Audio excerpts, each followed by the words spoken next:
would say is the media have been scaring people to death.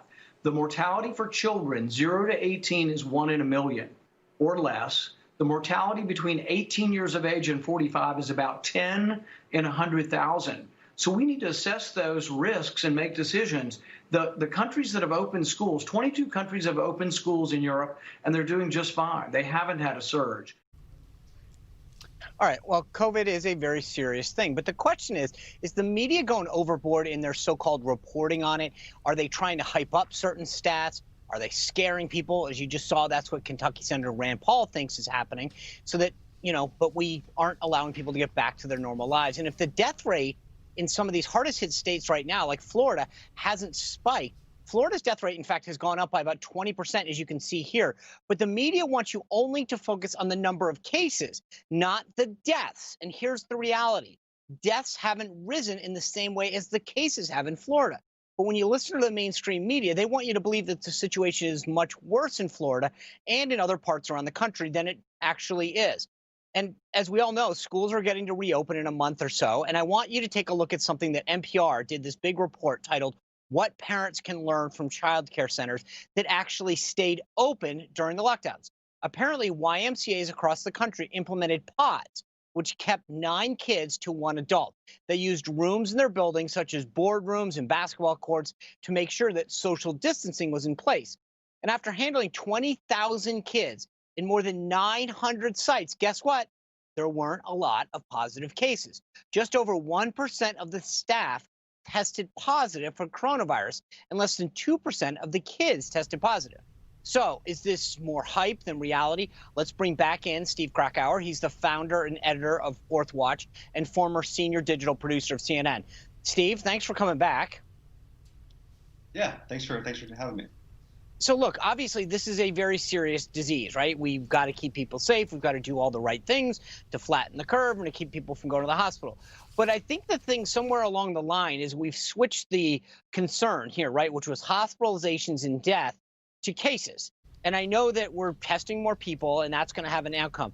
But you don't hear about the death rate or the hospitalization rate as much as you used to, because it's almost like that doesn't sell the story as much.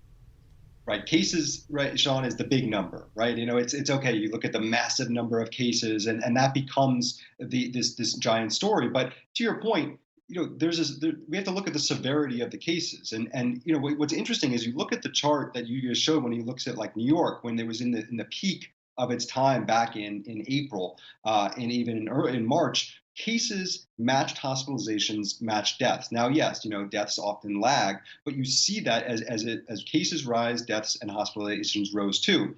States now, Florida, Texas, California, you are not seeing that in that same way. And so you would think that a curious media would ask why, or would explore why, or would report out why. Instead, the focus is surges, spikes, and that's not really telling the full story. Go ahead, John. No, I was just going to say, Steve, you made a really good point there, because the question that I have is, are they not telling it because they don't want to tell it, or are they is it more of an ignorance thing? Because I think that it goes against the narrative that they want to tell, which is that the government's not doing their job and that all of the things are bad, because scary news sells more than, hey, things are actually not as bad as you would think. Yeah, look, I think it's maybe a combination of the two, because certainly, if you make it sound worse than it is, who does the blame ultimately fall on? Certainly the Trump administration, right? But I also do think that to really dig in takes a lot more work, and in a lot of these states, it's hard to kind of dig through the data. I was looking I'm in Texas, I'm in Dallas, and so I'm really curious about hospitalizations. Yes, hospitalizations are rising for coronavirus, but we're also seeing the time that a person is hospitalized for coronavirus is much, much smaller than it was for New York. In some cases, it's 2 to 4 days. So they're in and out. Yes, it requires a hospitalization, but it doesn't require an ICU, it doesn't require a ventilator, and then they're out. But to really dig into that data takes a lot more work than just saying, oh, this many cases or hospitalizations are up 35%, without really digging into figuring out what this is all about. Well, I mean, Steve, I think that's kind of the problem, though, right? This is the job of journalists, to dig deep like you did and find that data and actually go in there and report for the everyday person who may not have the time to do that. And that's the problem. They're not doing that. They're conflating the story to make people a little bit scared, or not a little bit, a lot scared, and concerned to go out there. Like we talked about earlier, this story with Dr. Fair. I mean, they should be doing that work. Right. No, I think, you look at like schools, right? And yes, I think you could do a story where this one child got coronavirus, and that's scary, and that is true. But that's not really a way to report out a story, to look at a single case and to try to extrapolate that out. NBC actually did a report earlier this week that asked 5 pediatricians, what do you think about opening schools? And all 5 said that we should. So, that's the kind of reporting that it maybe takes a little bit more to dig into and to learn about and to be curious about. But it's so much easier just to say, if one student gets coronavirus, then when we come back, it's not worth it. We should just continue shutting down. That's not how we should go about our business. Yeah, it's funny. NBC in that case actually asked 5 doctors who seemingly told the truth, but this Dr. Fair guy, they let him get away with saying everything that he said when they knowingly knew that was false.